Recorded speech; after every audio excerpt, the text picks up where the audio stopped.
Antara Dajjal dan fitnahnya ini adalah dua hal yang berbeda. Di mana fitnah Dajjal muncul terlebih dahulu. Ya. Adapun fitnah yang terburuk adalah fitnah ketika dia datang. Ya, jadi Dajjal ini akan datang manakala dunia betul-betul hancur karena fitnahnya. Maka di saat manusia putus asa dengan kehidupannya, di saat manusia sudah bingung untuk melangkah, di saat orang-orang yang beriman hanya nyaris kehilangan imannya, di saat itulah Dajjal datang. Dengan fitnah yang puncaknya, fitnah yang pamungkas. Ya. Dan ketika Dajjal muncul, sihirnya ini mampu menepis siapapun yang lemah imannya. Bahkan siapapun, kata Rasulullah SAW, diperintahkan untuk pergi menghindari Dajjal. Jangan sampai kamu merasa bahwa kamu bisa menghadapinya. Karena siapapun yang terkena fitnah Dajjal di saat kehadirannya, maka dia tidak akan pernah bisa melepaskan diri. Sehingga dia menjadi pengikutnya yang setia, bahkan akan bersama-sama dengan Dajjal di neraka. Ya. Memang ada nanti seorang pemuda yang kata Rasulullah SAW akan menghujah Dajjal dengan keimanannya. Namun itu adalah pemuda yang terbaik imannya. Ya, kharisyab imanan yaumaidin. Pemuda yang terbaik imannya pada saat itu. Dan dialah yang akan dibunuh oleh Dajjal.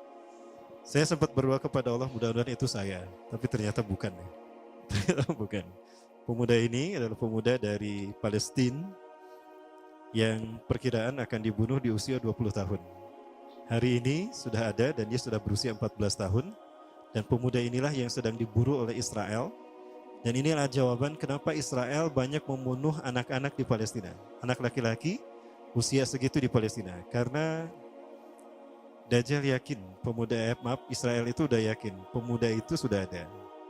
Ya, itulah alasannya. Dan pemuda ini ada kemungkinan dibunuh di Madinah karena dia sedang studi di Madinah. Studi ilmu hadis. Baik, kita kenalan dulu dengan Dajjal.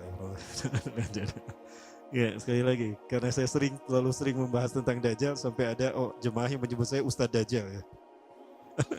Itu landian saya kira sebutan yang salah nanti. Baik, Iwabillah rahmatullah.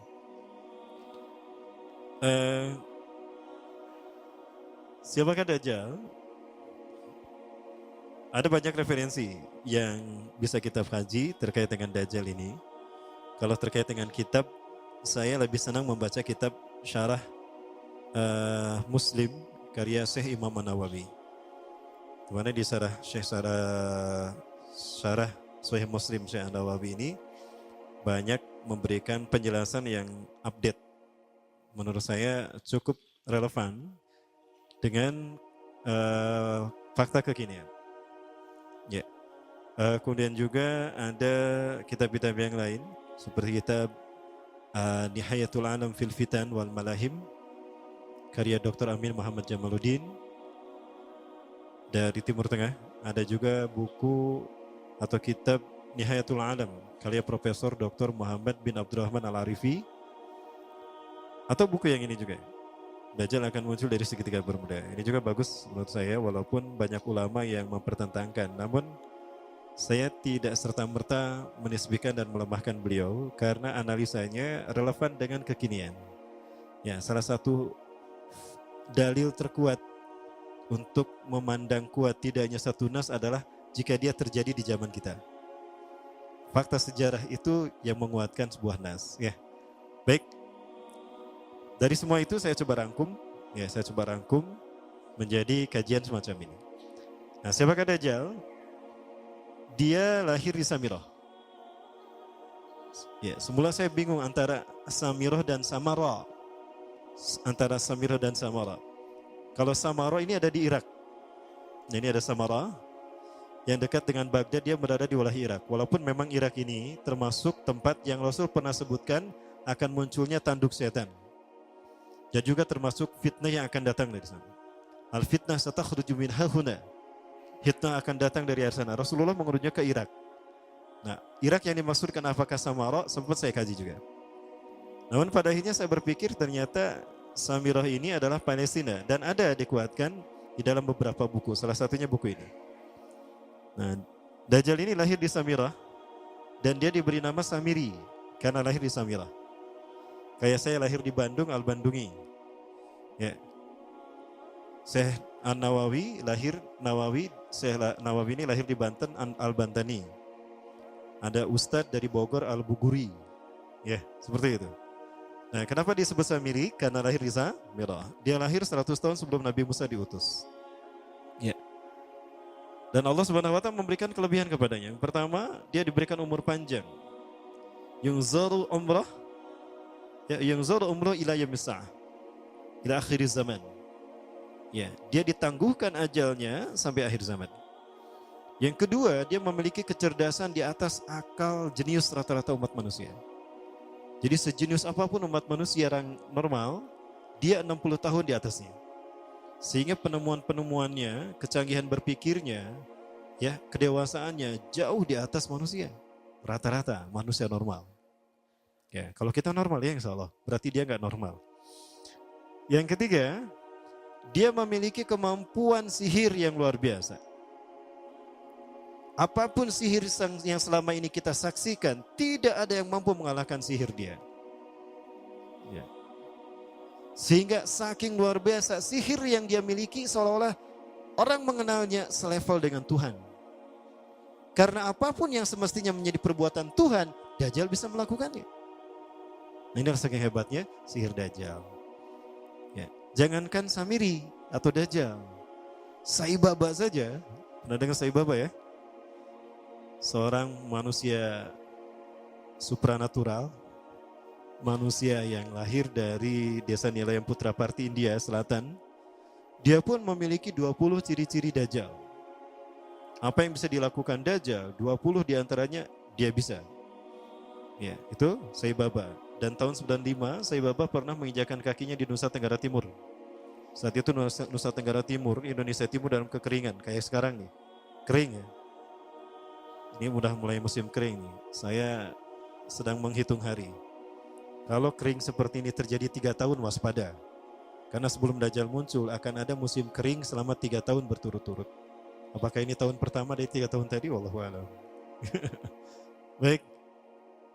Nah, Sai Baba datang ke Nusa Tenggara Timur. Dia menginjakan kakinya 3 kali. Nah, kakinya dihentakkan begitu 3 kali. Lalu dia mengatakan kepada air, ya lama, khuruj. Hai air, keluar engkau. Maka air pun keluar. Sampai sekarang. Sampai ada toren besar dibangun untuk menampung air yang dikeluarkan oleh dia. Pada dasarnya ini adalah izin Allah. Namun ini istidrat bagi dia. Nah, diberi nama, di tulisan di torennya itu tulisan Sai Baba Water Foundation. Itu tahun 95 tuh. Namun sekarang dia sudah mati. Ya, alhamdulillah. Alhamdulillah, saya bersyukur pada Allah dia sudah mati. Ya, dan dia sedang dipukuli oleh malaikat Zabaniyah di kuburnya. Kamu ya yang ngaku Tuhan, hobuk dipukul tuh sama malaikat Zabaniyah. Baik. Nah, jadi Dajjal bisa melakukan, Samiri ini bisa melakukan apapun yang dia inginkan.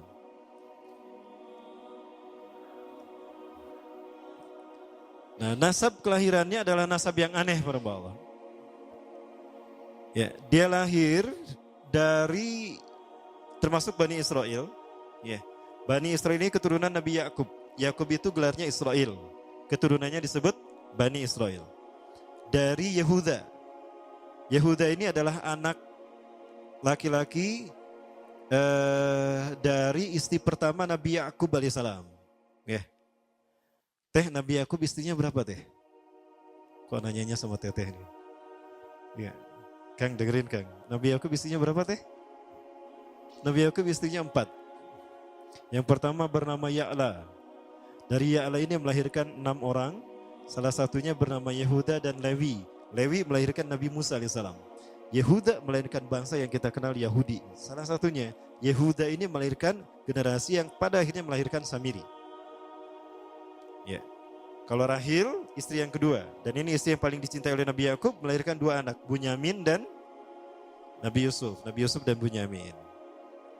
Yang lainnya juga sama melahirkan 2 anak. Kahit dari Ya'la melahirkan 2 anak, Dam dan Naftali. Ya. Anak tertua dari Nabi Yakub dari istri pertama bernama Robin. Ya. Apakah Robin Hood? Saya tidak tahu. Yang penting hampir sama namanya Robin. Nah, dari Yehuda inilah lahir Samiri. Nah, ayah dan ibunya, kakek dan nenek Samiri ini adalah para penyembah berhala. Karena Samiroh saat itu terkenal penyembah berhala. Ayahnya ini lahir dari proses perzinahan adik dan kakak, incest. Adik dan kakak berzina, lahir ayahnya. Adik dan kakak berzina, lahir ibunya. Jadi ayah dan ibunya ini lahir dari proses yang haram. Dan ketika ibunya menstruasi, disetubuhi sama ayahnya. Jadi itu, peluangnya dari 2000 persetubuhan dalam keadaan menstruasi, 1 bisa jadi. Karena menurut penelitian medis juga, bahwa darah kotor tidak menghalangi terjadinya fertilisasi. Tidak menghalangi terjadinya reproduksi manusia. Jadi tetap pembuahan ovum oleh sperma bisa terjadi walaupun ada dalam medium darah kotor, menstruasi. Ya. Nah, ketika itulah hamil dan lahirlah Samiri. Rasulullah SAW menyebutkan dalam Musnad Imam Ahmad, ya, ayah dan ibu Dajjal ini melewati perkawinannya selama 30 tahun tanpa melahirkan seorang anak pun. Dan di tahun ke-30 pernikahannya melahirkan Dajjal, melahirkan Samiri. Kelahirannya ini akan menjadi petaka bagi kedua orang tuanya. Dia adalah orang yang paling sedikit manfaatnya dan paling banyak keburukannya bagi manusia, terutama bagi kedua orang tuanya. Bahkan ketika dia lahir, alam semesta menolak kelahirannya. Dordar gelap, hujan badai, petir. Itu terjadi di malam di mana Samiri dilahirkan. Seolah-olah alam menolak kehadirannya. Ya, seolah-olah alam menolak kehadirannya. Nah, sejak lahir sampai usia 5 tahun dia tidak netek sama ibunya. Kebayang, 5 tahun air susu ASI tidak ditetekkan. Itu yang menyebabkan terjadinya kanker payudara. Maka ibunya pun meninggal gara-gara kanker payudara ini. Ya, saya dapat berita dari beberapa orang pengidap penyakit kanker payudara. Rata-rata penyakit kanker payudara ini terjadi karena ketika menetekkan itu hanya sebelah. Ya. Jadi ibu-ibu yang hamil, yang menyusui, upayakan dua-duanya disusukan. Ya, karena apabila cuma satu saja, yang satu itu yang akan terjadi peluang resiko, besar resikonya terkena kanker payudara. Nah, ibunya meninggal gara-gara itu. Terbukti apa yang disabdakan Rasulullah. Kelahirannya menjadi petaka bagi kedua orang tuanya. Begitu pula ayahnya, maka ayahnya menjadi single parent. Ya, single parent apa single parent? Ya itulah ya, single parent. Dibacanya parent ya, parenting. Nah kemudian di tahun yang kelima, sejak lahir sampai 5 tahun, kenapa dia menetek pada ibunya? Karena kerjanya tidur melulu. Disebut mati, dia bernafas dan cuma berdetak. Disebut hidup, dia tidak bergerak. Antara hidup dan mati. La yamutu wa la yahya. Nah maka di usia ke-5 tahun, nah ini terjadi peristiwa yang menarik. Apa itu? Samiri bangun dari tidurnya di tengah malam dan tidak ada orang yang menyadari Samiri bangun. Dia merangkak dan pindah ke berhala yang terbesar. Ya, saya tidak tahu apakah berhala yang terbesar ini Marduk. Kalau di zaman Nabi Ibrahim, berhala terbesar itu Marduk yang tidak dihancurkan oleh Nabi Ibrahim. Ya, karena Nabi Ibrahim saat itu memiliki garis perjalanan sejarah ke Palestina juga, ada kemungkinan memang namanya Marduk juga, berhala terbesar ini. Nah dia pindah ke pangkuan berhala terbesar, tidur di sana. Dan ternyata ketika berada di berhala terbesar tadi, BAB dan BAK. Ya, buang air kecil dan buang air besar. Besoknya itu adalah hari pemujaan kepada dewa-dewa mereka, bangsa Samirah. Apa yang terjadi? Ketika terjadi ritual pemujaan tadi, maka sang raja yang dipertuhankan oleh kaumnya mencium sesuatu yang tidak enak.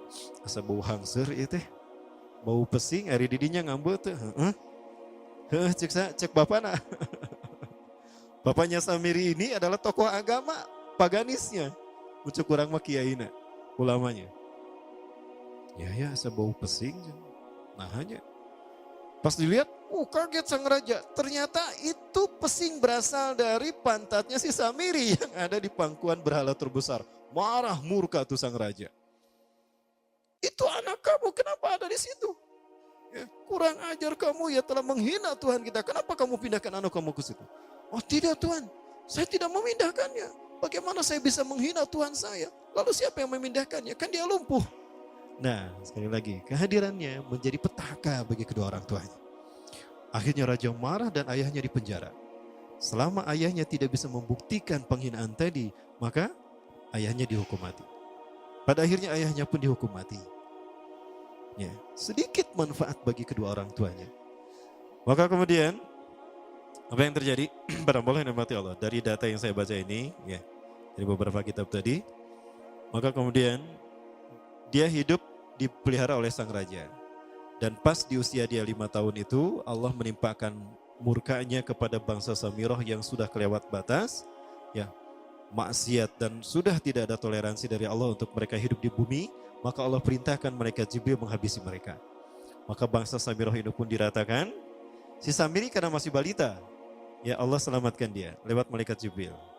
Diselamatkan dia dan ditempatkan di pulau entah berantah. Ada yang menyebutkan pulau ini berada di Laut Yaman dan pulau ini dinamakan Pulau Socotra. Nah, ini Pulau Socotra nih. Pulau Socotra ini adalah pulau yang berada di ujung Jazirah Arab. Kalau kita lihat Jazirah Arab, nah ini Jazirah Arab ya, ke sana ke Saudi Arabia, di perbatasan Saudi Arabia dengan Yaman, ya, Yaman, Oman, ya. Nah ini Pulau Socotra. Ini pulau tempat di mana Dajjal atau Samiri dibesarkan sejak 5 tahun sampai usia 100 tahun. Ya, dari usia 5 sampai 100 tahun dia tinggal di Pulau Socotra ini. Nah, Pulau Socotra ini adalah pulau yang berada di kawasan Yaman, pulau yang memiliki banyak keunikan luar biasa. UNESCO sempat ingin menjadikannya keajaiban yang ke-8. Kan ada 7 keajaiban dunia ya. Yang ke-8-nya tadinya ini. Namun karena dia terkait dengan Samiri Dajjal, maka banyak negara yang menentangnya. Terutama negara-negara yang menjadi pengikut Dajjal. Maka pada akhirnya pulau ini dirahasiakan. Nah, sebetulnya pulau ini unik kalau kita ingin berekreasi ke sana. Namun karena posisi yang terpencil, jarang orang mengikutinya.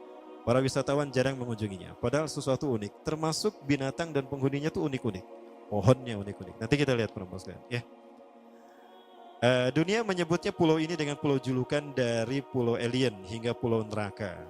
Ya, ada juga yang menyebutkan The Jekyll Island. Pulau Jekyll Island itu bahasa barat, kalau bahasa kitanya Pulau Dajjal. Ya, sama dengan Pulau Sedir ya. Itu juga The Jekyll Island. Nah, Pulau Socotra kaya dengan flora dan fauna yang unik hingga saat ini belum ditemukan di tempat lain. Jadi tidak ada flora dan fauna yang ada di pulau ini, yang ada di pulau lain di seluruh dunia. Hanya ada di pulau ini. Makanya di pulau inilah Allah ciptakan satu binatang yang unik juga, yang disebut dengan jasasa. Jasasa, binatang jasasa itu artinya mata-mata.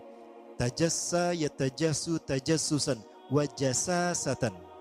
Artinya pemata-mata, spy. Binatang ini bertumbuh besar, dhahmatun kabirah, tugati jismaha, ya, asy'ar. Hatta la nastati an nafariqa aina wajhu wa aina dubru. Tubuhnya besar, dipenuhi dengan bulu, sehingga saking penuhnya bulu kita tidak bisa membedakan mana dubur, mana wajah. Yang menghadap itulah wajah. Bila kok orang menghadap dengan duburnya kan gak mungkin ya. Yang menghadap pasti wajah. Baik. Ya. Karena itu pulau ini pernah dilacalonkan sebagai salah satu dari 7 keajaiban dunia yang baru. Ya. Nah baik, ini contohnya nih. Saya perlihatkan keajaiban dan keunikan. Ini adalah padang pasir di Pulau Socotra. Ya. Ini padang pasir di Pulau Socotra. Ini burung, salah satu jenis burung yang bisa kita jumpai di Socotra. Dan ini kepiting unik, kepiting Pulau Socotra. Aneh ya, kepitingnya seperti itu. Kayak Mr. Crab, Mr. Crab. Ya. Yeah. Di film apa? SpongeBob. Ya. Yeah. Ini laba-laba langka di Socotra, mirip tarantula. Dan ini pohon darah naga yang ada di Pulau Socotra juga. Pokoknya pohon-pohonnya unik, arah aneh pokoknya.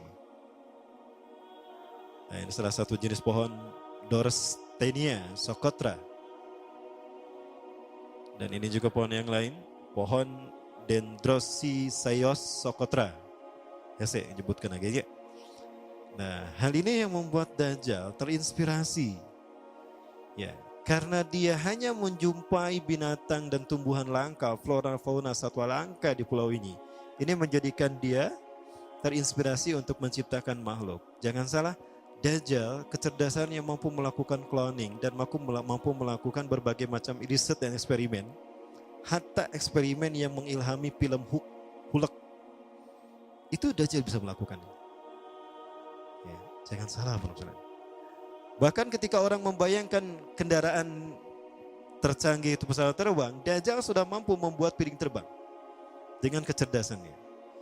Ya, Rasulullah menyebutkan kendaraan Dajjal itu, ya, dia bisa terbang kata Rasulullah. Dan kecepatan terbangnya 5 km. Terbaca Prambola 5 km? Ya, ada ya 5 km. Baik, ini kering mungkin ya. Coba.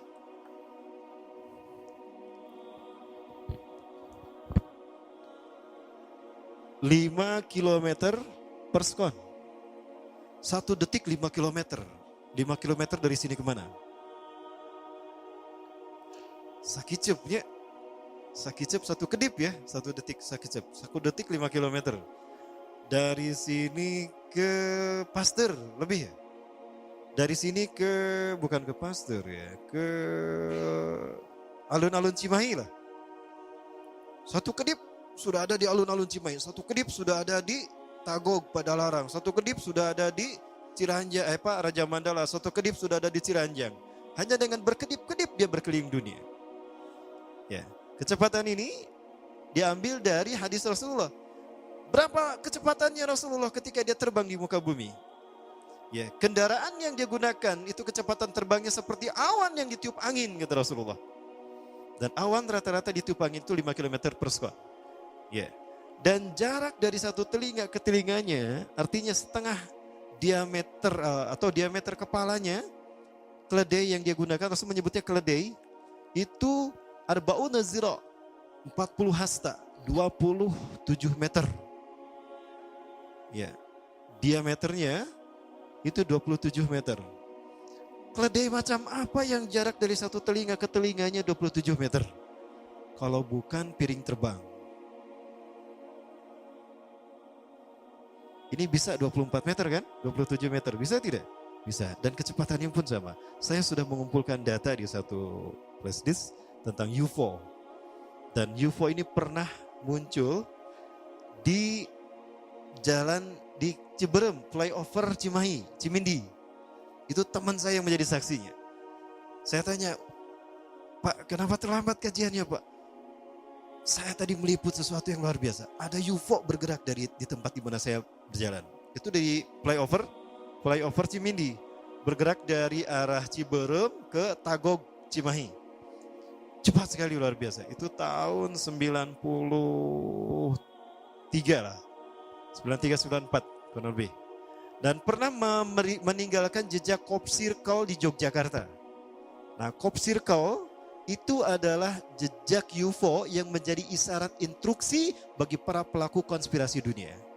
Bagi para konspirator dunia. Siapa? Para kalangan Illuminati. Ya. Baik, apabila rahmati Allah. Apalagi kemudian boleh saya berdiri ya? Boleh, ya. Baik. Karena saya harus membawa ke sana juga. Berikutnya apa? Nah, di dalam Al-Quran Dajjal tidak disebut secara eksplisit. La yuzkaru Dajjal qat'an fil Quran. Dajjal tidak disebut secara qat'i di dalam Al-Quran. Kenapa? Yang namanya fitnah tidak disebut secara qat'i. Adapun dibahas secara detail itu di dalam hadis. Ya. Maka posisinya sama kuatnya dengan Quran. Karena fungsi hadis terhadap Quran itu ada 3. Ya. Ada 3 fungsi hadis terhadap Quran. Yang pertama bayan ta'kid. Bayan ta'kid. Apa itu bayan ta'kid? Fungsi hadis menguatkan hukum atau penjelasan nas yang ada dalam Quran. Sebagai contoh, di dalam Quran ada kewajiban ibadah saum. Ya ayyuhalladzina amanu kutiba alaikumusyamu kama kutiba alal ladzina min qablikum ya. Ada perintah saum, maka di dalam hadis juga ada. Ya. Man shoma Ramadhana imanan wa ihtisaban ghufira lahu ma taqaddama min dhanbi, kata Rasulullah. Ya, saum juga disebutkan dalam hadis. Nah, maka hadis yang menjelaskan tentang saum ini fungsinya bayan ta'kid kepada Quran. Yang kedua, fungsi hadis terhadap Quran adalah bayan tafsil wa tafsir. Bayan tafsir artinya menjelaskan apa yang ada dalam Quran. Sesuatu yang tidak dibahas secara mendetail dalam Quran, dibahas secara detail di dalam hadis. Bahkan dirinci oleh hadis, tafsil. Ya, itu fungsi yang kedua. Nah, fungsi yang ketiga dari hadis terhadap Quran adalah bayan tasyri'. Bayan tasyri', yaitu fungsi hadis dengan menetapkan hukum yang tidak dibahas di dalam Al-Quran. Ya, di dalam Al-Quran Allah hanya menyatakan innallaha yuhibbut tawwabin wa yuhibbul mutatahhirin. Allah cinta kepada orang yang bertaubat dan mencintai orang yang membersihkan dirinya. Nah, di dalam hadis Rasulullah SAW memberikan syariat menggosok gigi. Tasawwaku fa innaha min sunanil mursalin. Ya. Watuhuru satrul iman. Ya. Bersiwaklah kalian, gosok gigilah kalian, karena bersiwak itu adalah sunahnya para nabi dan rasul. Ya. Jadi yang taruh gosok gigi, dia tidak mengikuti sunnah rasul. Ya. Baik. Nah, itu permasalahan baik. Nah, di dalam Al-Quran ada beberapa ayat yang menurut para ulama ini terkait dengan Dajjal. Nah, peristiwanya adalah terkait dengan peristiwa Nabi Musa dan Samiri. Ya, mulai ada nama Samiri di sini. Nah, di dalam Quran surat Toha disebutkan di dalam beberapa ayat. Yang pertama ayat ke-83 dan 84. A'udzubillahi minasyaitonirrajim. Wa ma ajalaka an qaumika ya Musa? Dan apakah yang membuat engkau tergesa-gesa meninggalkan kaummu hai Musa? Ketika ada 10 perintah Allah yang akan diterima oleh Nabi Musa yang kemudian disebut dengan Ten Commandment oleh orang-orang barat. Nabi Musa meninggalkan kaumnya Bani Israel ya di belakang bersama Nabi Harun. Nabi Musa tergesa-gesa karena Nabi Musa ingin segera mendapatkan perintah Allah. Ya. Maka Nabi Musa menjawab, qalahum ulai ala athari. Mereka ada di belakangku ya Allah. Wa ajiltu ilaika rabbi litardo, dan aku menyegerakan diri kepadamu ya Allah agar kau segera agar kau ridho kepadaku. Aku ingin segera memenuhi perintahmu. Ya. Nah, itu yang dijawab oleh Nabi Musa. Maka Allah kemudian menerangkan kepada Nabi Musa. Nah, ini ayat 2 ayat yang berikutnya. Qala, Allah berfirman, fa inna qad fatanna qaumaka min ba'dika wa adallahumus samiri. Fa inna, maka sesungguhnya kami qad fatanna telah menguji kaummu hai Musa. Min ba'dika, setelah engkau tinggalkan, wa adallahumus samiri, dan mereka disesatkan oleh Samiri. Nah, di sini saya sepakat kalau ada ulama mengatakan Samiri yang dimaksud di sini adalah Dajjal. Ya. Samiri yang disebutkan di sini adalah Dajjal. Ya. Faraja Musa ila qaumi ghadbana asifa. Maka kembalilah Musa kepada kaumnya dalam keadaan marah yang sangat marah, marah yang berlapis-lapis. Sampai pada kaumnya, hingga begitu sampai pada kaumnya itu Nabi Harun ditarik jenggotnya. Ari maneh bet diantep maranehna nyembah berhala. Nyembah patung, aduh ulah kitu atuh bisi coplok eta jenggot. Wahai saudaraku, kenapa kau menarik jenggotku? Jangan kau seperti itu. Aku sudah memperingatkan mereka, tapi mereka telah terperdaya oleh perkataan Samiri. Indahnya perkataan Samiri lebih mereka dengar ketimbang nasihatku, wahai kakakku, wahai saudaraku. Ya, itu kata Nabi Harun. Maka qala, berkatalah Nabi Musa, ya qaumi alam ya'idkum rabbukum wa'dan hasanan. Wahai kaumku, bukankah Allah telah menjanjikan janji yang baik untuk kalian? Afatala alaikumul ahdu. Apakah janji itu terlalu lama bagi kalian? Am adatum ayyahilla alaikum ghadabun min rabbikum, atau kalian sengaja ingin ditimpa azab murka dari Tuhan kalian? Fa akhlaftum mau'idi, sehingga kalian menyalahi perjanjianku. Aku sudah mengatakan, tunggu aku akan sampaikan apa yang Allah berikan pada kalian sebagai janji Allah kepada kalian. Maka digambarkan Nabi Musa marah. Itu patung anak sapi. Nah, patung anak sapi ini dibuat oleh Samiri. Sekali lagi, Samiri yang kita bicarakan sebagai Dajjal, dia punya kemampuan magic yang luar biasa. Dan dia punya kemampuan yang tidak bisa dicapai oleh manusia sejenius dan sehebat apapun. Ya. Maka jika ada manusia-manusia yang luar biasa di antara kita, itu adalah mereka yang dibentuk oleh Dajjal. Contohnya siapa? David Copperfield, David Mindfreak. Siapa lagi? Para The Master ya. Nah, jangan salah penulisan. Ada juga Rael juga sama. Dia seseorang yang tadinya tidak tahu apa-apa, sesuatu yang orang menganggap biasa, tiba-tiba dia menjadi seseorang yang luar biasa, supranatural. Luar biasa, itu juga sama. Termasuk juga Sai Baba. Pernah melihat Sai Baba, Bu? Belum? Baik, kita lihat sebentar. Siapa Sai Baba ya? Jangan kemana-mana, tetap bersama saya setelah yang satu ini. Kita lihat Sai Baba. Mudah-mudahan ada di sini ya. Coba lihat, ada nggak? Ada, ini Sai Baba nih. Ini dia Sai Baba.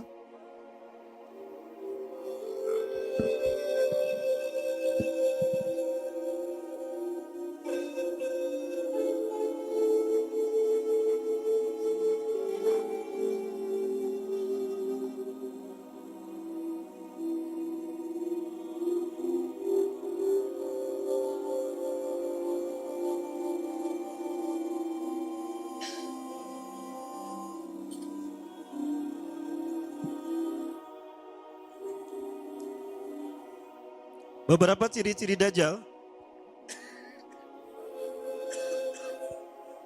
ada pada Sai Baba. Yang pertama Rasulullah SAW menyebutkan, "Idza ra'aitumud Dajjal fara'a fi ra'si syai'un kataj." Syai'an kataj.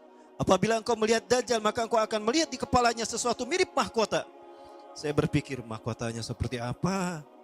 Jangan-jangan ini nih. Brekele, itulah mahkotanya. Oh betul loh, jangan salah. Rambutnya itu mahkota Dajjal.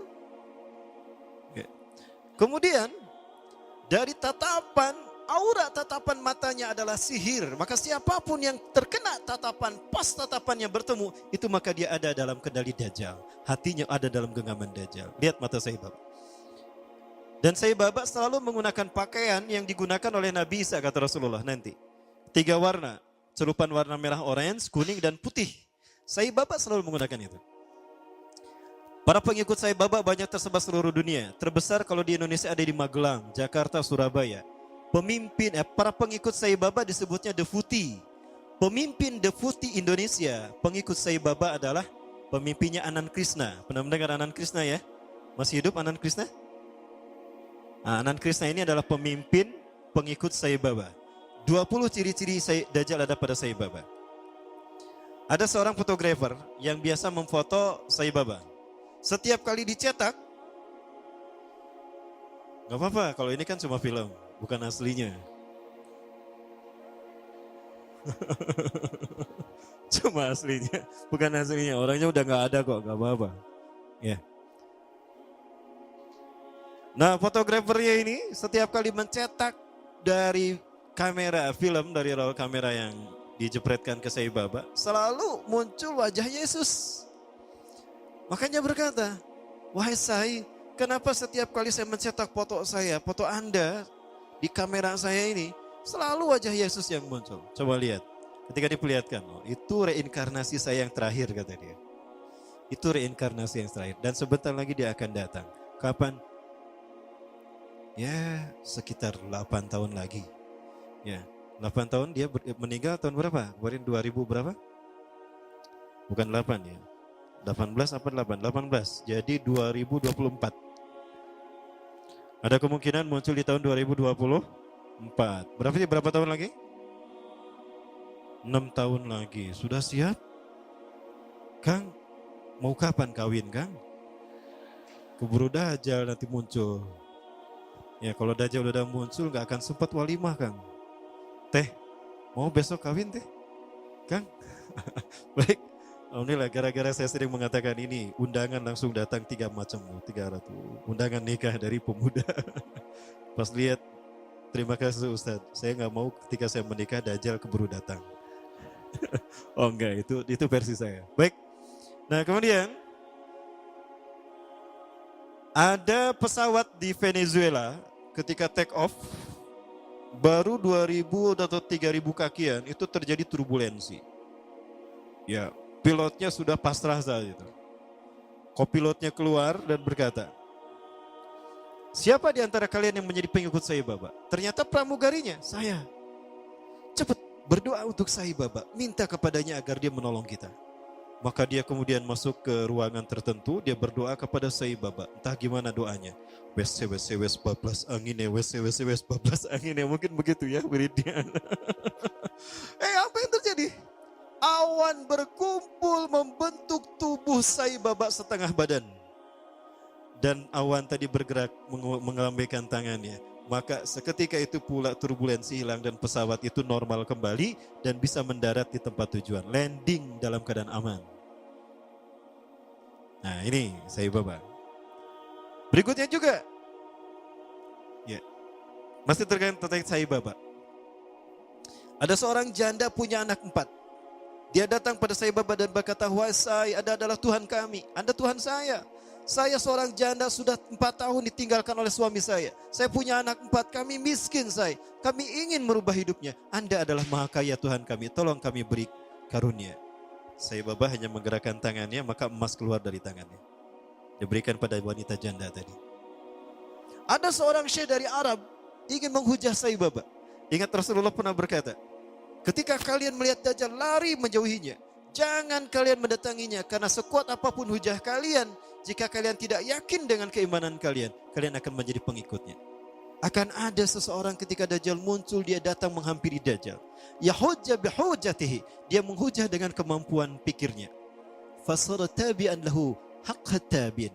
Ternyata dia menjadi pengikut Dajjal yang setia. Ini terjadi pada Sai Baba. Seorang syekh dari Arab Saudi, maaf dari Timur Tengah. Saya tidak sebut Arab Saudi ya, keceletot. Datang menghampiri Sai Baba.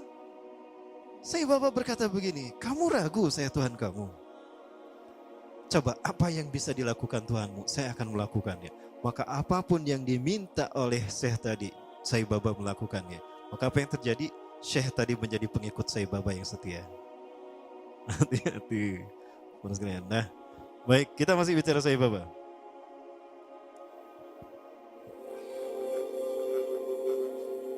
Penuh sihir kan tatapannya ya? Begitulah Dajjal. Dajjal lebih dahsyat daripada ini.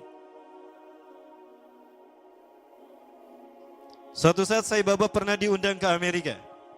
Sekelompok petinggi militer angkatan darat Amerika kehilangan sebuah dokumen, dan yang tahu hanyalah seorang jenderal yang bernama Conner. Jenderal Conner ini sudah meninggal. Maka dipanggillah Sai Baba. Ketika Sai Baba datang ke jasad Jenderal Conner, dia menaburkan tepung vibuti. Nanti saya perlihatkan tepung vibutinya insyaallah. Ya. Menaburkan tepung vibuti yang langsung keluar dari tangannya entah dari mana.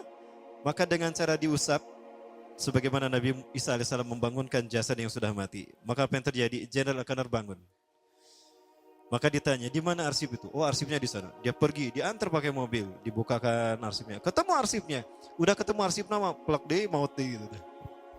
Itu jin yang masuk ke dalam tubuh Jenderal Conner. Kalau Nabi Musa AS menghidupkan yang sudah meninggal dalam kisah sapi betina, Al-Baqarah itu nyata. Nyata betul-betul hidup. Di mana dipukul dengan sebagian dagingnya kan? Fadribuhu bi ba'diha. Pukul dengan sebagian dagingnya. Itu betul-betul hidup. Sama Nabi Musa ditanya, man qatalaka, siapa yang membunuhmu? Culang-cilang, mana yang ngebunuh saya? Oh itu, qatalani banu akhi. Udah gitu mati lagi. Ya tuh, anak-anak saudaraku, keponakanku yang membunuh saya. Udah gitu mati lagi. Nah dia pernah melakukan apa yang semacam hal itu ya. Jenderal Conner pun bangun. Kemudian ada hal yang menarik lagi terkait dengan Sai Baba.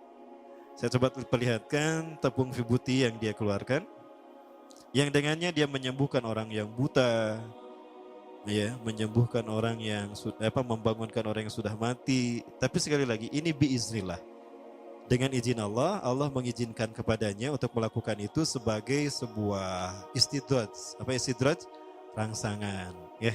Apakah dia mau bertobat atau kembali kepada Allah Subhanahu wa taala. Sebelum ini muncul, ya ini agak lama. Coba saya ulang kembali.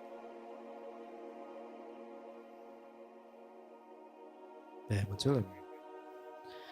Nah ini saat Sai Baba sedang membersihkan patungnya, lalu dia mengeluarkan tepung vibuti nanti. Dia mengeluarkan emas. Ini tepung vibutinya. When he places his hand into the upturned pot, fragrant vibhuti is showered over the icon.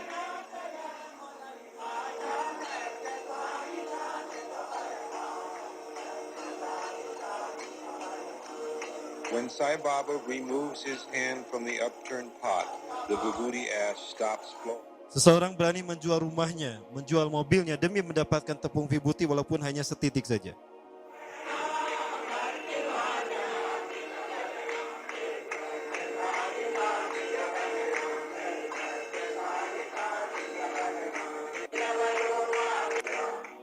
Dapat dilihat tepung itu nggak habis-habisnya. Inilah sihir dia. Ya. Coba yang lain, coba lihat. Nah ini dia ketika mengeluarkan emas. Itu tepung vibhuti yang dia keluarkan.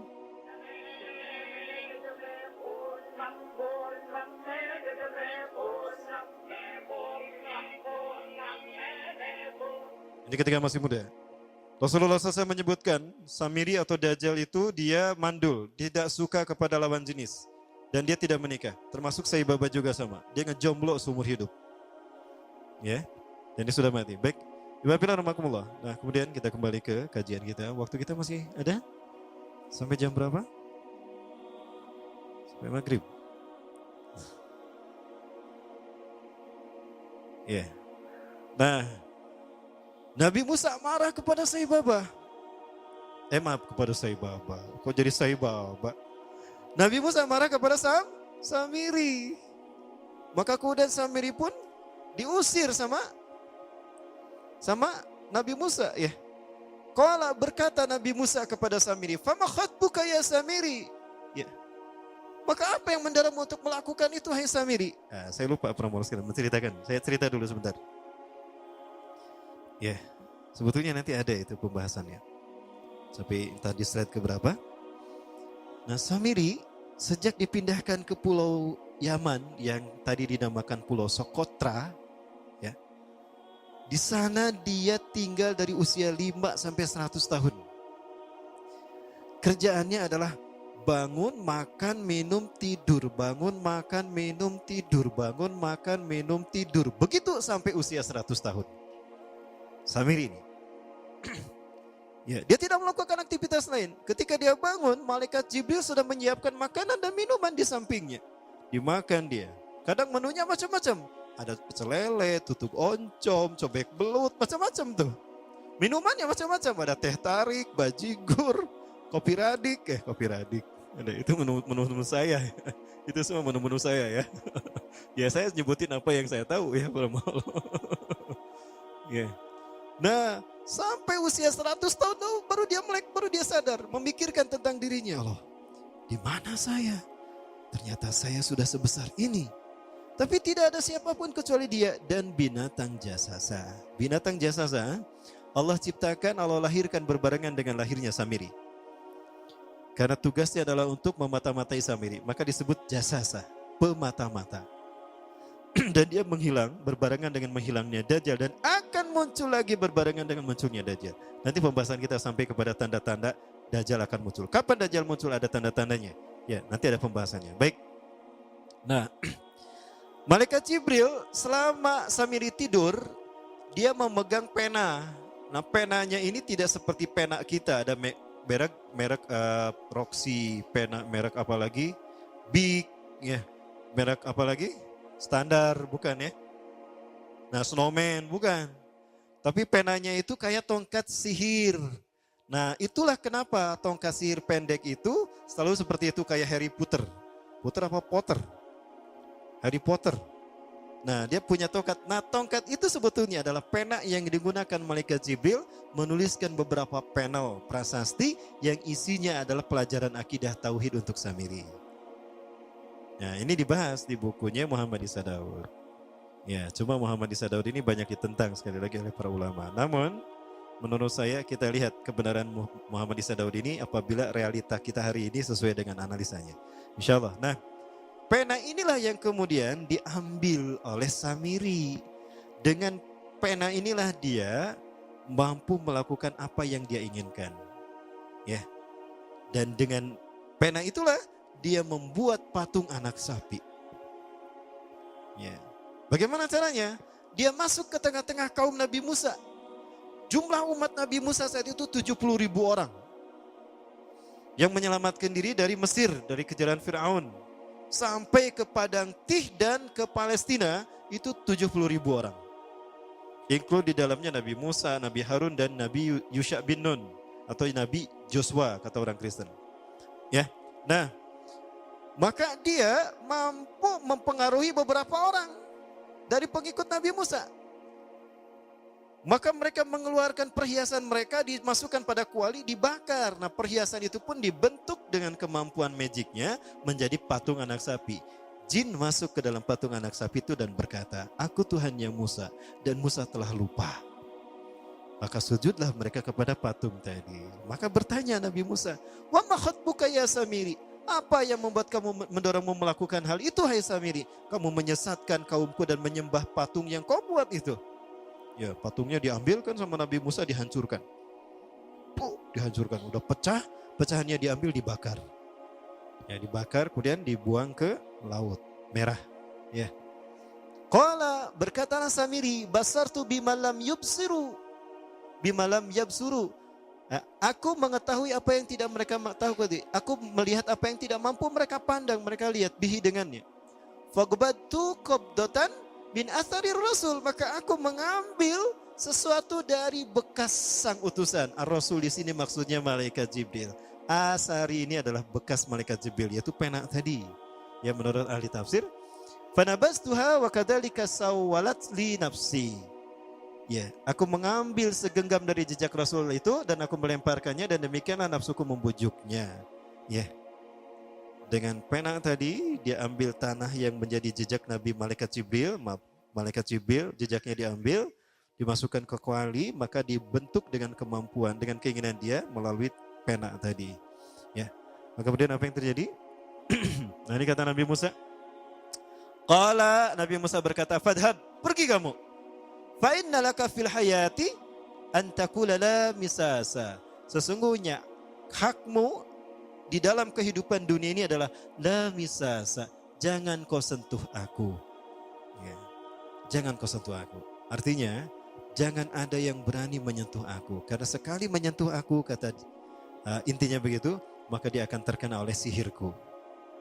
Maksudnya pergilah tinggalkan aku. Biarkan aku berbebas semaunya. Itu kata si Samiri. Wa innalaka mau'idan lan tukhlafah. Sesungguhnya engkau akan mendapatkan janji Allah yang tidak akan pernah terselisih. Artinya janji Allah itu pasti terjadi atas dirimu. Ya. Wangzur ila ilahika. Ya. Maka lihatlah Tuhanmu yang kamu tetap menyembahnya. Alladzi zalta alaihi akifan. Lanuharrikannahu thumma lanahsifannahu fil yammi nafsan. Tuhan yang kau sebut tadi, yang tetap tadi kau puja-puja, akan saya hancurkan dan akan saya bakar dan akan saya buang ke lautan. Itu kata Nabi Musa. Ya kita percepat. Nah, Iwafillah, kemudian apa yang terjadi? Nabi Musa hanya mengusir si Samiri, tidak membunuhnya. Sementara kaum Nabi Musa yang menyembah patung anak sapi ini harus bertaubat, dan taubatnya dibunuh oleh orang yang beriman, yang tidak menyembah patung anak sapi. Jumlahnya ribuan.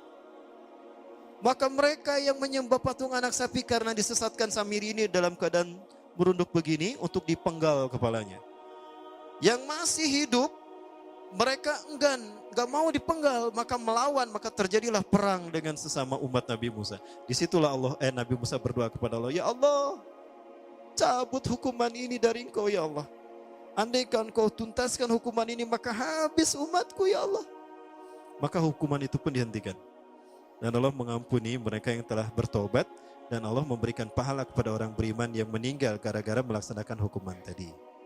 Ini ada dalam tafsir firman Allah dalam Quran surat Al-Baqarah.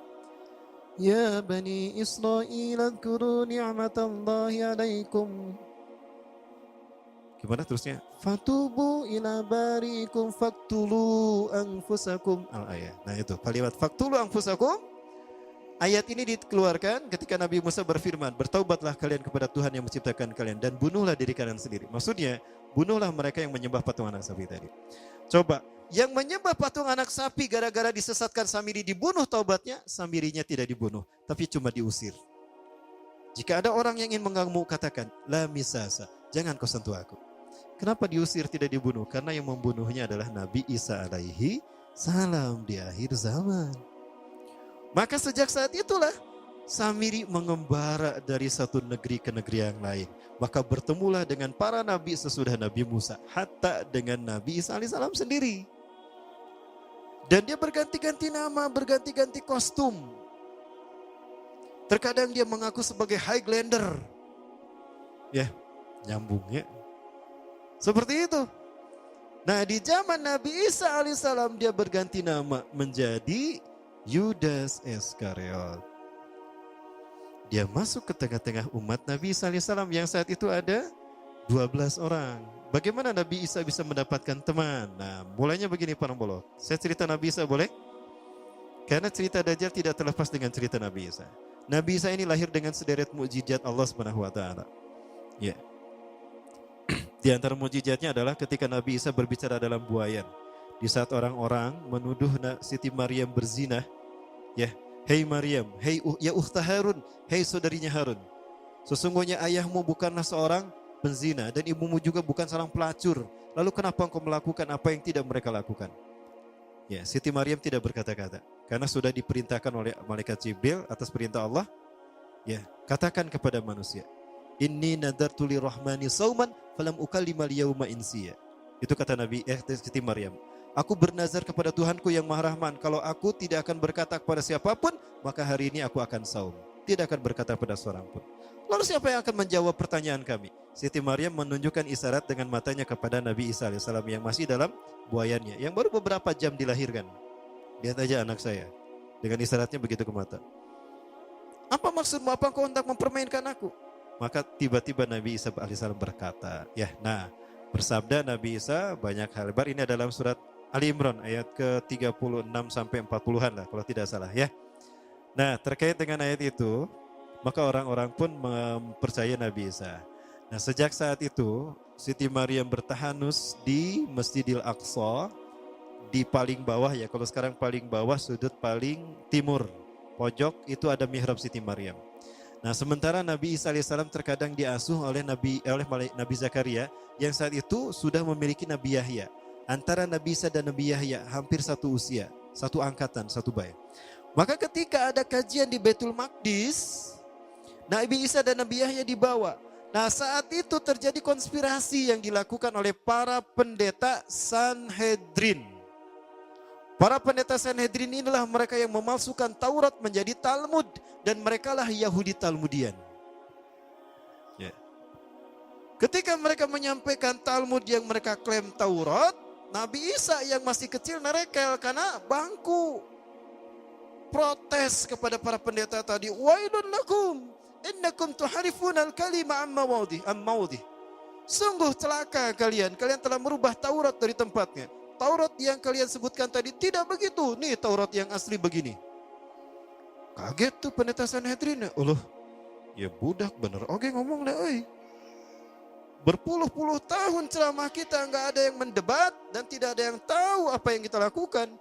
Dan kali ini, hari ini ada yang mendebat kita, ada yang mengkritisi kita. Jangan mengkritisi budak letik deh. Wah, setiap kali pendeta Sanhedrin ceramah, setiap kali itu pula Nabi Isa alaihissalam mendebat mereka, mengkritik mereka, menyanggah mereka, membantah mereka. Maka mereka para pendeta Sanhedrin marah besar kepada Nabi Isa. Maka terjadilah rapat penting saat itu. Celaka kita. Kalau anak ini dibiarkan, tekor kita. Kanyahuan bohong na urang. Kuma itu bunuh anak ini. Tunggu.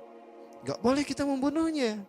Kalau kita membunuhnya, lalu bagaimana kita? Kita akan kehilangan posisi sebagai pesuruh Tuhan. Tenang. Gampang. Kita bunuh dia dengan tangan orang lain. Caranya gimana? Nah, dibuatlah doktrin Tuhan. Bingung. Cerita ini Samiri tahu. Samiri hafal peristiwa ini. Ya, karena dia punya pendamping dari bangsa jin, para Allah. Tadi saya belum selesai ya Perambola. Punten, boleh di-cut dulu cerita ini? Kita cut dulu cerita ini. Nah, ketika di pulau itu sebelum bertemu dengan Nabi Musa, Samiri di pulau itu yang hanya tinggal dengan seekor binatang jasasa. Binatang jasasa ini memberikan beberapa hal kepada si Samiri ya.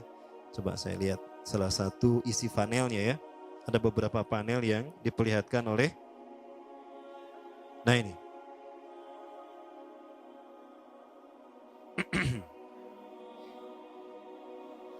Allah Azza wa Jalla menciptakan binatang berbicara yang bernama jasasa. Dia di mana lahirnya, ajalnya, matinya sama dengan ajal Dajjal. Begitu pula muncul dan menghilangnya. Binatang inilah yang mengajarkan akidah tauhid kepada Samiri muda. Pelajaran ini kononnya ditulis oleh Jibril alaihissalam dalam bentuk panel-panel atau prasasti. Isi prasastinya panel 1. Yang ditulis oleh malaikat Jibril, panel 1 itu berisi kalimat la ilaha illallah, tidak ada Tuhan selain Allah. Ini dijelaskan oleh binatang jasasa. Yang kedua, panel kedua berkata Allahu wahid la syarikalah. Allah Maha Esa, tidak ada sekutu bagi Allah. Itu dijelaskan juga oleh binatang jasasa ini. Nah, binatang jasasa ini sekali lagi dia bertubuh besar, kategorinya adalah kelasnya itu mamalia. Ya, genusnya mamalia. Cuma saya tidak tahu nama spesiesnya apa. Sebut saja Afa. Afa yip yip naik, terbang. Nah, tahu, masih ingat kan? Pada tahun 2017, akhir dari bulan Agustus di Filipina ditemukan binatang seperti ini.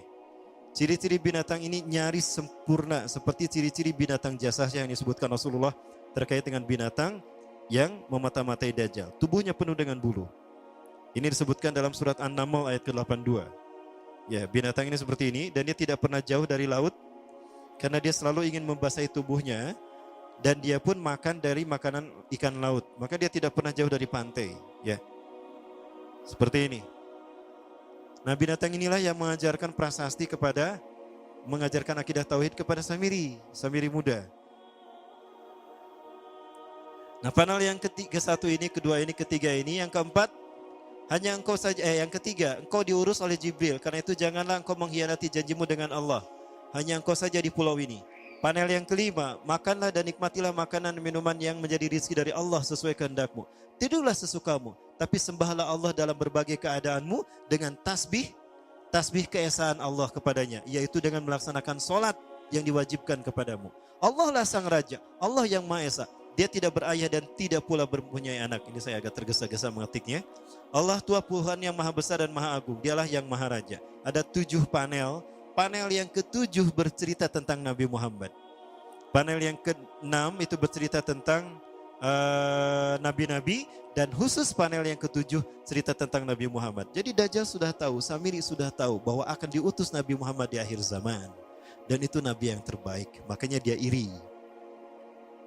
Nah, selesai panel ini disampaikan, maka binatang jasasa berkata, wahai Samiri, saksikanlah aku telah menunaikan innani qad fa'altu ma umirtu.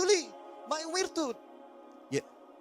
Min Rabbi, demi Allah saksikan aku sudah menunaikan apa yang diperintahkan padaku, kata binatang jasasa. Maka sekarang adalah perintah terakhir, yaitu pertanyaan dariku untukmu. Hal tu'minu billah? Apakah kau beriman pada Allah? Wa bima unzila ilaih?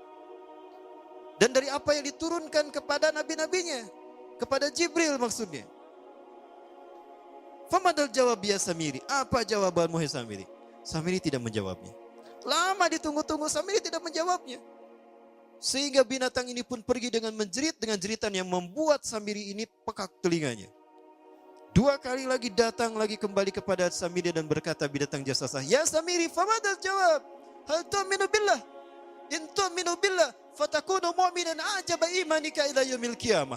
Jika engkau beriman kepada Allah, maka sungguh kau akan menjadi mukmin yang menakjubkan imannya. Inna ajalaka ukhirat ila akhir zaman. Sesungguhnya ajalmu ditangguhkan sampai akhir zaman. Jika engkau beriman pada Allah, engkau akan menjadi mukmin yang menakjubkan.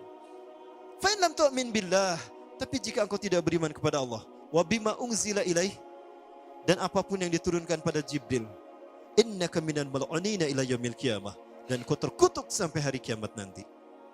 Tidak juga dijawab. Pergi lagi binatang jasasa tadi sambil memekikkan suara yang pekikan yang keras. Yang ketiga kali yang terakhir dia bertanya kembali. Dan apa jawaban Samiri? Hei jasasa binatang buruk rupa, lihat di pulau ini tidak ada siapapun kecuali engkau dan aku. Dan yakinilah kalau panel ini bukan tentang Allah yang di langit sana, tapi yang disebut Allah itu saya. Hei Jasasa, akulah Allah itu. Oh, dia menjerit dengan jeritan yang makin keras. Sampai si Samiri pun menutup kedua telinganya. Sejak saat itulah binatang itu pergi dan berkata, Innaka Dajjal, Innaka Dajjal, Innaka Dajjal. Engkau adalah pendusta, engkau adalah pendusta. Pendusta sampai hilang suaranya. Di saat itulah Dajjal mendapatkan gelar, Samiri mendapatkan gelar Dajjal. Jadi siapa nama asli Dajjal? Samiri. Dajjal artinya Al-Kazab, pendusta. Bukan singkatan, Kade. Tong ditanyakan Ustaz singkatan nona di Dajjal teh. Bisi didawab dada jembujal. Terangkan namanya. Baik, nah sejak saat itulah Samiri keluar dari pulau itu dan dia sudah menyandang gelar Dajjal, pendusta. Karena dia mengaku Tuhan. Lupa saya menyampaikan, Sai Baba pun sama. Di desa Nilayam Putra Parti, India Selatan. Suatu saat dia pernah ceramah mengatakan kepada para deputinya. Dia mengatakan, panggillah aku dengan panggilan yang kalian sukai. Panggillah aku Krishna, panggillah aku Yesus, bahkan panggillah aku Allah. Maka pengikut Sai Baba dari berbagai agama, termasuk agama Islam. Tidak sedikit orang Islam yang menjadi pengikut Sai Baba. Dan banyak pengikut Sai Baba di Indonesia yang menjadi pejabat. Tapi saya nggak nyebut siapa saja ya. Yang banyak yang menjadi pejabat. Maka jangan heran kalau Indonesia model kia. Jadi gimana solusinya Ustadz? Ganti presiden 2018. Baik, pada mas sekalian yang dirahmati Allah. Nah, tadi ke zaman Nabi Isa ya. Kita belum membahas tentang zaman Nabi Isa. Nah, ketika Nabi Isa membongkar kedustaan para pendeta Sanhedrin, pendeta Sanhedrin membuat tipu daya. Apa tipu daya yang dilakukan para pendeta Sanhedrin? Karena mereka sudah terbiasa mengarang cerita tentang kitab-kitab Allah. Mereka mengganti sebuah ayat dari tempatnya. Sumayaktubunal kitaba biaidihim. Lalu mereka menulis ayat dengan tangan mereka. Sumayakuluna hada min indillah. Lalu mengatakan ini dari Allah padahal bukan dari Allah. Maka mereka pun para pendeta Sanhedrin membuat dongeng. Dongeng apa? Dongeng Tuhan bingung. Dan dongeng ini terkait dengan sejarah Nabi Isa alaihissalam sendiri. Dia memfitnah Nabi Isa dengan dongeng ini, yaitu dongeng Tuhan bingung. Ya, dari dongeng inilah muncul keyakinan agama Kristen. Mau dengar? Pernah saya sampaikan di sini. Baik, saya ulang kembali. Boleh nggak saya ulang kembali? Nah, apa itu dongeng Tuhan bingung? Nah, kenapa Tuhan bingung? Nah, ini aneh ya, kok ada Tuhan bingung? Kalau saya bingung wajar karena saya bukan Tuhan. Ya. Tapi kalau ada Tuhan bingung, aneh. Tapi begitulah pendeta Sanhedrin Yahudi. Kenapa Tuhan bingung? Bingung memikirkan Adam. Gespugu dicarek tong memetik buah pohon huli, dipetik jeung Hawa. Di dahar babarengan deh. Atau marah Tuhan kan? Maka ketika Tuhan akan menghukum Adam, Tuhan menahan tangannya. Dan Tuhan berpikir, aduh Adam ini makhluk. Adam ini manusia yang lemah. Kalau aku pukul dengan satu sentuhan tanganku pun dia akan mati, hancur kesakitan. Berarti aku kejam kepada Adam. Kalau aku tahu dia akan melanggar, harusnya aku tidak ciptakan Adam. Maka bingung tuh Tuhan antara menghukum dan membiarkan Adam. Apa bingungnya? Hukum jangan. Bingung Tuhan. Namun orang bingung mungkin berhari-hari, tapi Tuhan kalau bingung bertahun-tahun ya. Jengkuma kalau kita bingung begini nih. Kalau Tuhan kayak gimana? Ya pulang anting gak ditukar dia. Akhirnya Tuhan menemukan ide, tuh kan aneh. Dan ini ada yang sampai ke akidah orang Syiah, Al-Bada. Ada 10 akidah Syiah, salah satunya yang ke-8 Al-Bada. Yaitu Tuhan pernah tidak tahu sesuatu, lalu Tuhan ingat sesuatu. Maka saya yakin betul kalau Syiah juga adalah agama ciptaan Dajjal. Tolong saksikan. Saya mengatakan demikian karena sudah berdebat dengan mereka. Dan saya sudah pelajari akidah Syiah ini beberapa sedikit. Tapi saya makin yakin ini agama ciptaan Dajjal. Yahudi. Baik, lanjut. Sampai mana tadi? Tuhan bingung. Akhirnya Tuhan punya ide. Ketika Tuhan menemukan ide, Tuhan berteriak, Eureka, Eureka. Tahu Eureka? Ya itulah. Ya, Tuhan punya ide. Apa idenya? Aku kan Tuhan. Tuhan itu immortal. Kalau begitu aku saja yang dihukum, jangan Adam. Baik, kalau begitu aku harus menjelma menjadi manusia. Jibril, sini Jibril. Baik Tuhan. Ada apa Tuhan? Jibril, tulis maklumat Tuhan. Baik Tuhan. Jibril buka laptop, ketik maklumat Tuhan ×2. Satu apa Tuhan? Catat maklumat Tuhan nomor 1. Tuhan menjelma menjadi manusia. Baik Tuhan. Nomor 1, Tuhan menjelma menjadi manusia. Kalau salah ketik, di delete lah. Berikutnya Tuhan bingung lagi. Kalau aku menjelma menjadi manusia, bagaimana aku hadir ke tengah-tengah manusia? Kalau aku muncul begitu saja, manusia tidak akan percaya dengan keberadaanku. Kalau begitu aku harus lahir secara normal. Baik, Jibril, maklumat nomor 2, Tuhan lahir secara normal. Baik Tuhan, ditulis Tuhan lahir secara normal. Berikutnya bingung lagi Tuhan, kalau aku lahir secara normal, siapa wanita yang layak melahirkan Tuhan? Bingung lah bisa, tong boroning di sana di Bethlehem, ya, di Palestina, ya di Istiqomah Weloba, gimana nih saya pilih nih? Kata Tuhan. Akhirnya Jibril ngasih masukan. Tuhan, boleh saya ngasih masukan? Apa Jibril? Hebat ya, Tuhan dikasih masukan sama Jibril. Tuhan, saya ingin ngasih masukan. Apa Jibril? Anda pernah mengutus saya ke Bethlehem. Ada sebuah desa bernama Nazaret. Di sana ada seorang wanita suci yang sejak lahir sampai sekarang terlindung dengan kesucian dari sisimu ya Tuhan. Siapa dia Jibril? Masa Tuhan tidak tahu? Aneh. Nah, begitulah Yahudi. Begitulah pendeta Sanhedrin. Siapa dia Jibril? Maryam binti Imran Tuhan. Hidupnya penuh dengan kesucian, hanya ibadah kepadamu di Baitul Maqdis. Ya Jibril, ihbit ilal ardi kullaha li annani sangfu min ruhi ilaiha. Jibril, turun kamu kepada Maryam. Katakan aku akan meniupkan sebagian ruhku kepada Maryam. Maka itu pun terjadi. Dengan kuasa Tuhan kata mereka. Lalu Tuhan meniupkan sebagian ruhnya ke dalam rahim Siti Maryam. Maka hamilah Siti Maryam dan lahirlah Yesus Kristus untuk menebus dosa manusia. Maksudnya menggantikan Adam dihukum oleh Tuhan. Intinya mereka ingin membunuh Nabi Isa karena membongkar kebohongan pendeta Sanhedrin, memasukkan Taurat menjadi Talmud. Supaya tidak ketahuan dan prosesnya enak untuk membunuh Nabi Isa, dibuatlah dongeng kayak gini. Sebagaimana para ulama ingin dibunuh, dibikin dongeng nugelo, ngabunuh para ulama. Nah, nyambung pisan. Ya. Cerita inilah yang berjudul tadi Tuhan bingung. Maka cerita ini dihasutkan ke raja-raja Romawi. Salah satu raja Romawi yang terbesar yang terhasut adalah Herodes. Maka Herodes pun marah kepada Nabi Isa. Maka dikejar-kejarlah Nabi Isa. Nabi Isa faham dirinya akan dibunuh. Maka Nabi Isa mengembara dari satu tempat ke tempat lain. Pengembaraan dia mengusap bumi dengan pengembaraannya. Diberi gelar Al-Masih. Itulah arti Al-Masih. Yang mengusap bumi dengan pengembaraannya. Datang Nabi Isa alaihissalam kepada satu kaum yang sedang mencuci pakaian. Nabi Isa berkata pada kaum tadi, kalian sibuk mencuci pakaian, membersihkan pakaian kalian dari noda dan kotoran. Tapi kalian tidak pernah mensucikan hati kalian dari dosa-dosa kalian. Siapa engkau? Berimanlah kepadaku dan bersaksilah. Aku Isa bin Maryam, Nabi dan Rasul Allah untuk kalian. Aku diutus untuk menyeru kalian beriman kepada Allah. Maka berimanlah mereka. Salah satu yang beriman dari mereka adalah Barnabas. Ya. 6 orang beriman tuh. Pergi lagi melakukan pengembaraan. Ada satu desa di mana banyak orang buta sejak lahir. Diusap oleh Nabi Isa dengan mengucapkan bismillah. Maka sembuh itu butanya. Ada orang berpenyakit sopak diusap oleh Nabi Musa, sembuh biiznillah. Ya. Mengembara lagi bertemu dengan orang-orang yang sedang memancing ikan. Nengarana mancing berjam-jam kan. Tiisuk jedur napi kepeting jedor. Tanu mancing dah. Maka Nabi Isa berkata kepada para tukang pancing tadi. Hei bapak-bapak tukang pancing. Ya, kalian sibuk mencari bekal untuk hidup kalian di dunia, tapi kapan kalian meluangkan waktu kalian mengumpulkan bekal untuk akhirat kalian? Siapa Anda? Aku Isa bin Maryam Al-Masih, utusan Allah.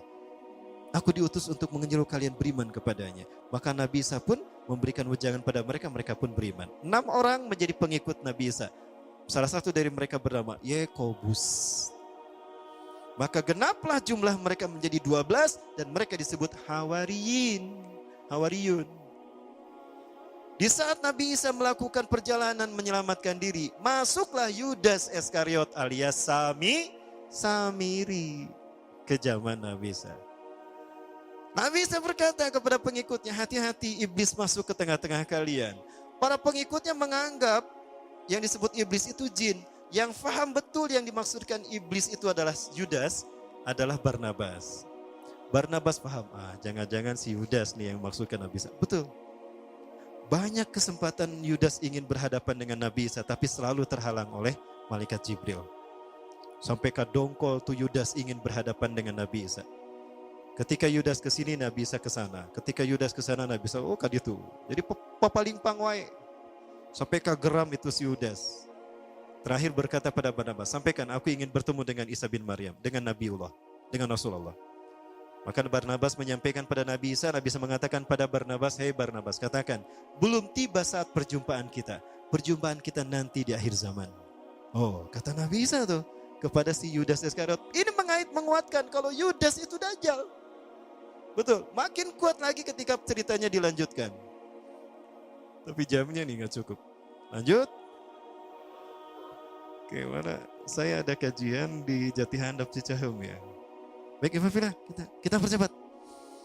Nah, sampai di satu saat ketika Allah melihat Yudas Iskariot ini akan berkhianat, maka Allah berfirman kepada Nabi Isa alaihissalam di dalam Quran ini. Maaf, ayat sebelumnya. Nah ini nih. A'udzubillahi minasyaitonirrajim. Izqala Allah, dan ingatlah Muhammad ketika Allah berfirman, ya Isa, hei Isa, ini mutawafik, sesungguhnya aku akan menidurkan engkau. Kalimat mutawafik ini tidur. Surat Al-An'am ayat keberapa tuh? 62 apa? Wa huwallazi yatawaffakum bil-lail, dan dialah Allah yang telah menidurkan kamu di waktu malam. Nah, wafat di sini artinya tidur. Jadi Nabi Isa ditidurkan, wa rafiqa ilayya, dan aku akan mengangkatmu ke sisiku, wa mutahhiruka minal ladzina kafaru, dan aku akan mensucikan kau dari orang-orang kafir. Ada yang menyebutkan bahwa mutahhiruka ini adalah bersihkan namanya. Allah tunjukkan yang bergelar Al-Masih bukan Dajjal, tapi Nabi Isa alaihissalam. Wa ja'ilul ladzina tabauka fawqal ladzina kafaru ila yaumil qiyamah. Dan aku akan menjadikan orang-orang mengikutimu lebih kuat dan lebih mulia dari orang kafir sampai hari kiamat. Summa ilayya marji'ukum, kemudian kepadakulah kembali kalian, fahkumu bainakum, aku akan menghukumi di antara kalian, fima kuntum fi tahtalifun, atas apa yang kalian perselisihkan. Maka Nabi Isa sebelum Allah berfirman begini, Nabi Isa berseru kepada kaumnya, ingat kaumku, tidak lama lagi akan datang pada kalian, kelak di antara kalian ada yang berkhianat kepadaku dan dia menggantikan tempat kedudukanku. Maka apa yang terjadi? Tidak lama kemudian datang seseorang dari pengikut Nabi Isa yang bernama Hawariyun ini, yang digelari Hawariyun. Wailun lana wailun lana, celakalah kita, celakalah kita. Intabihu antum wa intabihu anta ya Rasulullah. Bersembunyilah kalian dan bersembunyilah Anda wahai utusan Allah. Sesungguhnya Herodes dan pasukan Romawi, mereka dituntun oleh Sanhedrin, para pendeta yang memasukkan Taurat kita, ya, untuk datang membunuh kita. Maka Nabi Musa memerintahkan semua Hawariyun bersembunyi. Nabi Isa pun bersembunyi. Nah, di saat itulah Herodes datang dan pasukan Romawi. Ya, Herodes berkata, aku tahu kalian bersembunyi di sekitar sini. Siapa di antara kalian yang mau memberitahukan kepadaku di mana Al-Masih bersembunyi, aku akan menjadikan dia patih kerajaanku dan aku akan mengangkat dia aku akan memberi dia sepertiga harta kerajaanku.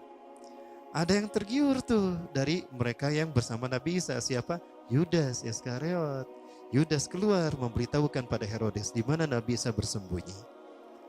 Ya, mari ikuti aku. Aku tahu di mana Al-Masih bersembunyi. Maka ketika dia akan masuk ke tempat Nabi Isa bersembunyi, di sini Allah berfirman seperti ini. Maka Nabi Isa pun ditidurkan Allah dan diangkat ke Matlaul A'la. Kita tidak tahu di mana tempat Matlaul A'la. Rasul tidak menyebutkan.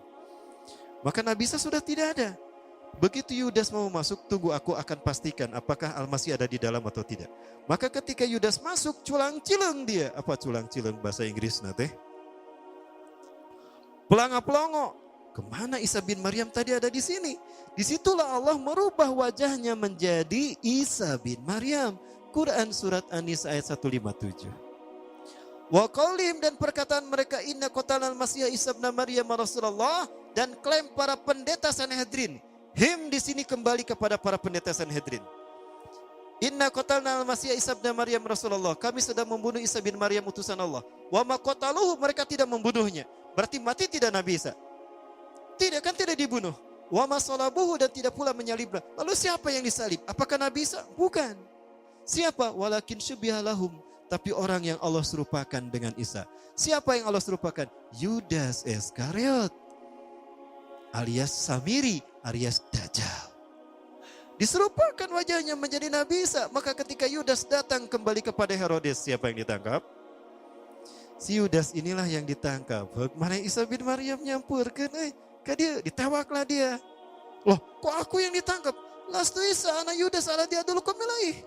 Aku bukan Isa, aku Yudas yang menunjukkan kamu tadi. Nges jempek banget, mana itu banget Isa. Tak suara mana ke suara Isa. Ditangkaplah Yudas dan disalib. Ketika dia ditidurkan untuk disalib, dia melihat Nabi Isa dinaik ke langit, diangkat. Di saat itu Yudas berseru, Eli Eli lama sabachthani, ada dalam Bible tuh. Tuhanku, kenapa kau tinggalkan aku? Jadi Tuhan bahasa Ibraninya Eli. Cuma di Indonesia Tuhan menjadi timnas sepak bola. Eli Aiboy. Tuhan main bola. Ya. Ini menunjukkan kalau Nabi Isa diangkat dengan fisiknya. Buktinya Yudas kok bisa melihat Nabi Isa diangkat. Kalau cuma ruh kenapa bisa dilihat? Berarti Nabi Isa diangkat dengan fisiknya. Maka kemudian dibangunkan tuh si Yudas, diarak ke bukit Golgota. Golgota artinya tengkorak. Ke bukit itulah si Yudas diarak.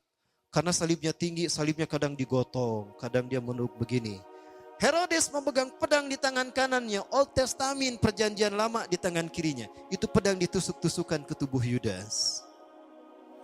Ketika menusuk tubuh Yudas yang dikira Yesus, dikira Nabi Isa, darah bercucuran, diminum tuh darahnya oleh para pendeta Sanhedrin dan tentara Romawi. Kenapa? Jika ada bagian tubuh Isa bin Maryam, Yesus Kristus dalam tubuh kita, bersatu dalam tubuh kita, maka tubuh kita tidak akan disentuh api neraka selamanya. Ini menjadi rukun kelima agama Kristen, Ekaristi Holy Water. Ini yang menyebabkan lahirnya agama Kristen. Ada 7 rukunnya. Rukun yang kelima, rukun meminum air suci. Ya. Di bawah, di depan patung Bunda Maria atau patung Yesus Kristus ada seloki, itu diganti, ada cairan warna merah darah. Itu diganti dengan sirup koko pandan, marjan. Kan sama merah ya. Nah, banyak tusukan daging tusukan pedang menusuk tubuh Yudas, dagingnya terkelupas, diambil dimakan. Jadi rukun agama Kristen yang ketiga, Ekaristi Gusti Kudus, rukun memakan tubuh Tuhan. Kalau sekarang ketika kebaktian selesai, berbaris mereka untuk keluar, pendeta berdiri di tengah, mereka berbaris menerima roti. Haleluya. Keluar. Nah itu rukun ketiga agama Kristen. Lihat kalau mereka kebaktian di gereja, kayak gitu. Nah ini yang dimaksudkan Rasulullah SAW. Yang membuat saya yakin kalau Yudas itu Dajjal. Materi kita kayaknya berlanjut nih, belum selesai nih para Allah ya. Kita belum membahas Dajjal, ini Dajjal sebelum Rasulullah. Nanti kita bahas Dajjal setelah Rasulullah SAW, sampai kekinian. Seperti apa Dajjal ya. Panitia, nanti kita bertemu lagi panitia ya. Dalam kasanah dakwah insya Allah ya. Episode kedua insya Allah. Nah, 5 menit lagi. Ini yang membuat saya yakin kalau yang disalib itu Dajjal. Mudah-mudahan ada orang Kristen yang mendengar. Ya. Sampai keluar. Rasulullah bersabda, "Ma ba'asallahu nabiyyan katun min Adam ila taqumusah." Tidaklah Allah mengutus seorang nabi pun dari Nabi Adam sampai hari kiamat illa anzaru qaumahum. Kecuali mereka akan menasihatkan, memperingatkan kaumnya tentang bahaya fitnah Dajjal. Wal yaum sa'ukhbiru lakum ma lam yukhbir min qabl. Aku akan beritahukan hari ini kepada kalian sesuatu yang belum pernah mereka sampaikan. Innahu a'war wallahu la sabi'awar. Sesungguhnya Dajjal pecak sebelah mata kanannya dan Allah tidak pecak. Ingat, a'war di sana bukan buta tapi pecak. Ada orang matanya normal tidak bisa melihat, disebutnya apa? Buta. Tapi kalau ada orang matanya rusak sebelah, disebutnya pecak. Nah, dia itu pecak. Lihat a'war dalam kamus Al-Munawir, artinya pecak. Kenapa cuma Rasulullah yang menyebutkan kalau Dajjal pecak mata kanannya? Kenapa Nabi yang lain tidak menyebutkan? Karena peristiwa pecak sebelah mata kanannya terjadi setelah Nabi Isa diangkat. Herodes dengan pedangnya tadi menusuk-nusukkan ke tubuh Yudas. Salah satu tusukan pedang itu mengenai mata kanan Yudas Iskariot. Di saat itulah Dajjal kehilangan mata kanannya. Jadi Dajjal normal dengan kedua mata sejak lahir. Kapan dia kehilangan mata kanannya? Di saat dia disalib, di saat perayaan Paskah. Itulah yang disebut dengan peristiwa Paskah. Kesehatan. Makanya cuma Rasul yang tahu, karena Rasulullah berikutnya setelah Nabi adalah beliau, Nabi Muhammad SAW. Maka dikuburkanlah si Yudas Iskariot. Barnabas ingin membuktikan kalau dia Dajjal. Akan aku gali setelah 3 hari 3 malam, kalau dia ternyata masih hidup berarti dia Dajjal. Setelah 3 hari 3 malam, diam-diam Barnabas menggali kuburan Yudas dan Yudas pun masih hidup. Maka yakinlah Barnabas kalau Yudas itu Dajjal. Terakhir yang dia inginkan, yang dia tunggu adalah Yudas mengaku Isa bin Maryam. Diobati bertahun-tahun hingga sembuh penyakitnya.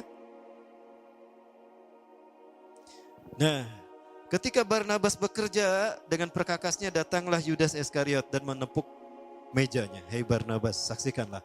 Aku ini adalah Isa bin Maryam. Betul kamu Dajjal. Pergi kamu. Kenapa tidak dibunuh? Karena yang membunuhnya nanti Nabi Isa alaihissalam. Maka Yudas Iskariot pun pergi diusir oleh Barnabas. Maka Yudas mengembara ke seluruh dunia. Dengan kemampuan retorikanya, Yudas alias Samiri alias Dajjal mampu mempengaruhi bangsa-bangsa di dunia. Maka dalam waktu singkat dia punya banyak pengikut. Ketika dia membuat bahtera, para pengikutnya bertanya, wahai tuanku, untuk apa kita membuat perahu ini, bahtera ini? Kita akan berkeliling dunia, kita akan taklukkan dunia dengan perahu yang kita naiki. Kita akan taklukkan lautan ini. Dan tidak ada negara kecuali mereka akan tunduk kepada kita. Wahai paduka tuanku, untuk keliling dunia kita butuh logistik, kita butuh perbekalan. Coba kalian lihat, banyak kapal yang lalu lalang ke sana kemari. Mereka pasti bawa logistik. Kita bajak mereka, kita ambil logistik mereka untuk bekal kita. Maka muncullah sosok yang kemudian mata yang pecak ditutup sebelah, tangannya yang tetanus karena disalib, diamputasi, diganti begini, ya, dan dia pun menggunakan topi untuk menutup luka-luka di wajahnya. Maka jadilah Jack Sparrow, the Pirates of Caribbean. Jadilah bajak laut. Lihat simbol bajak laut, tengkorak. Tengkorak adalah simbol Bukit Golgota, tempat di mana Samiri alias Dajjal dikuburkan. Penuh dengan tengkorak di sana. Mengembaralah dia ke setiap dunia dan sampailah dia di segitiga Bermuda. Segitiga Bermuda adalah area lepas pantai yang dihubungkan oleh 3 titik, Puerto Rico, Florida, dan Bermuda. Di situ ada tempat di mana iblis membuat singgasananya. Disitulah pertemuan terjadi antara iblis yang bernama Ajazil dengan Dajjal yang bernama Samiri. Pertemuan ini yang ditunggu-tunggu oleh iblis sejak turun ke muka bumi. Dan iblis berkata, kemarilah Sam. Samiri, Sam, kadia Sam. Dirangkul dia. Dan iblis pun berkata, hari ini adalah hari yang aku tunggu-tunggu sejak aku diturunkan dari surga ke dunia, di mana aku dipertemukan dengan saudara kembarku. Panggillah dia oleh kalian sebagai Paman Sam. Amerika adalah negara bentukan Yahudi. Negara bentukan Dajjal. Ya, ada satu perjanjian yang mengerikan antara iblis dan Dajjal saat itu. Di mana iblis ceramah dengan ceramah yang menakutkan. Salah satu ceramahnya berisi, aku akan berikan Yerusalem kepada hamba-hambaku yang akan menanti kedatanganku di akhir zaman. Berarti Yerusalem diserahkan kepada Israel itu sudah ada dalam janji pertemuan antara iblis dan Dajjal. Donald Trump hanya menyampaikan jadi pemanjang lidah iblis dan Dajjal. Betulkah demikian? Nantikan di Al-Murabi, insyaAllah. Di Al-Murabi hari Selasa akan saya bahas isi perjanjian, ikatan perjanjian antara iblis dan Dajjal yang mengerikan. Ternyata semua konspirasi termasuk geopolitik di Indonesia ada di dalam isi perjanjian iblis dan Dajjal. Allah, Kadek, direvisi ya. Saya yakin itu. Karena salah satu yang diinginkan adalah membentuk persatuan dunia yang dibingkai dalam ikatan nama The New World Order. Tata dunia baru. Maka negara-negara di dunia adalah pseudo government di dalam kendali iblis dan dajjal yang oleh orang Yahudi digambarkan dengan handshake of Illuminati. Seperti apa simbolnya? Ini dia. Siapapun yang mengangkat tangannya seperti ini, berarti dia komitmen dengan iblis dan dajjal. Ustadz, dulu saya pernah foto kelas Ustadz, cis. Aduh, Ustadz gimana dong, apa saya harus syahadat lagi? Ya, sini syahadat lagi, sini. Ada yang pernah gitu, syahadat lagi, saya saksikan ya. Para sekalian, inilah simbol siapapun yang akan menjadi pengikut iblis dan dajjal. Dan inilah yang dilakukan oleh para pemimpin-pemimpin negara, hatta pemimpin-pemimpin kota di seluruh dunia. Sampai ke tingkat wali kota, mereka bisa terkenal, mereka bisa menjabat dalam waktu singkat. Jika mereka komitmen kepada iblis dan dajjal, maka nama mereka akan diorbitkan dalam waktu singkat. Betulkah demikian? Jangan salah, ini adalah propaganda iblis dan dajjal hari ini. Dan inilah bagian dari fitnah dajjal. Lalu apakah ada keterlibatan konspirasi ini di dalam pemilihan wali kota dan gubernur? Ada. Loh, gak percaya? Oke, nanti kita bahas ilmu Robi. Atau di sini nanti episode yang kedua. Baik, itu dulu barangkali ya. Walaupun ini tidak langsung berhubungan dengan handshake of Illuminati seperti ini. Ada satu lagi tapi ini agak panas ya kalau ditampilkan. Kecuali nanti setelah pemilu presiden selesai. Kita lihat. Baik, itu dulu. Ini pembahasan Dajjal sebelum Rasulullah diutus. Nanti kita bahas fitnah Dajjal setelah Rasulullah diutus. Ya, saya bagi dua. Ya, setelah Rasul diutus sampai sekarang. Itu bagian keduanya insya Allah. Di mana insya Allah mungkin di sini atau di Al-Murabi atau di Al-Latif. Terima kasih. Adanallahu wa yakum asmin wa minkum. Yang benar dari Allah, yang salah kudaipan saya pribadi dan saya istighfar astagfirullahalazim. Adanallahu wa yakum asmin wa minkum. Assalamualaikum warahmatullahi wabarakatuh.